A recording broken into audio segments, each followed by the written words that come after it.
In this video, you'll learn how to withdraw funds from Stripe to your bank account in just a few minutes, so you can access your earnings smoothly and securely.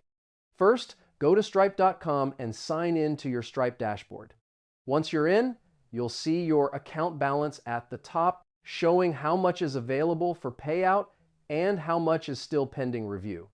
Next, click on Balances in the left sidebar. This section shows you all the details about your funds, including available balance, pending payouts, and a full history of every withdrawal made to your bank account.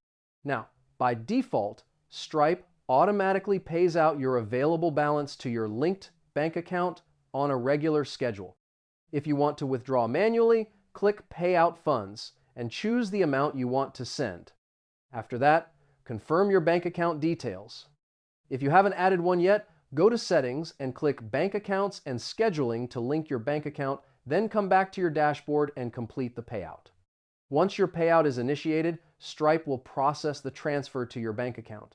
Depending on your country, the funds usually arrive within 1 to 7 business days, and you'll get an email confirmation. And that's it. Your funds are now withdrawn from Stripe to your bank account, ready for you to use anytime.